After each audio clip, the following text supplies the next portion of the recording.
ಮಧ್ಯರಾತ್ರಿಯಲ್ಲಿ girls ಹಾಸ್ಟೆಲ್ಗೆ ನುಗ್ಗಿದ ವಿಕೃತ ಪುಂಡ.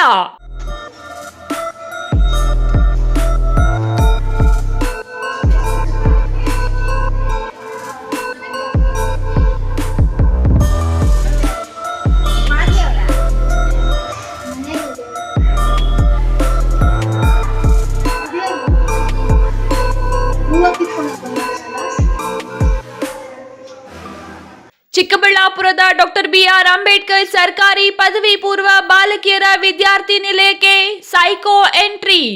ಮಹಿಳಾ ಹಾಸ್ಟೆಲ್ಗೆ ಸಿಗೋದೇ ಇಲ್ಲ ಸೇಫ್ಟಿ. ಮಧ್ಯರಾತ್ರಿ ಬಂದು ಯುವತಿಯರ ಬಟ್ಟೆ ಕದಿಯುತ್ತಿರೋ ಸೈಕೋ. ಚಿಕ್ಕಬಳ್ಳಾಪುರ ವಡ್ಡರೇಪಾಳ್ಯದ ಸೈಕೋ 26 ವರ್ಷದ ಸುನಿಲ್ ಹಾಸ್ಟೆಲ್ಗೆ ನುಗ್ಗಿದ ಪುಂಡ. ಬೆಳಿಗ್ಗೆ ಕೂಲಿ ನಾಲಿ, ರಾತ್ರಿ ಆದ್ರೆ ಮಹಿಳಾ ಹಾಸ್ಟೆಲ್ ಗೇಟ್ ಜಂಪ್ ಮಾಡಿಕೊಂಡು ಬರುತ್ತಿದ್ದ ಯುವಕ. ಸಿಸಿಟಿವಿ ದೃಶ್ಯಾವಳಿ ಆಧರಿಸಿ ಆರೋಪಿ arrest.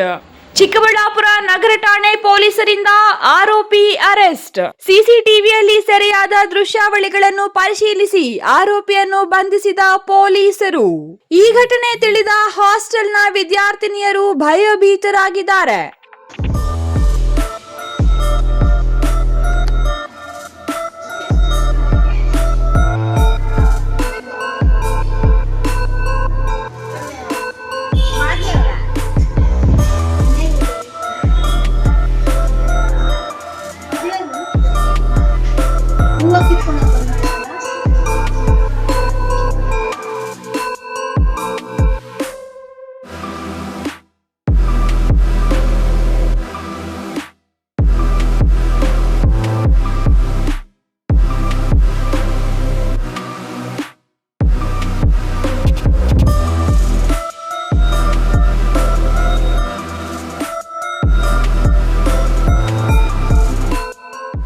Jangalahalli Ashwath, power news 1, Chikkaballapur.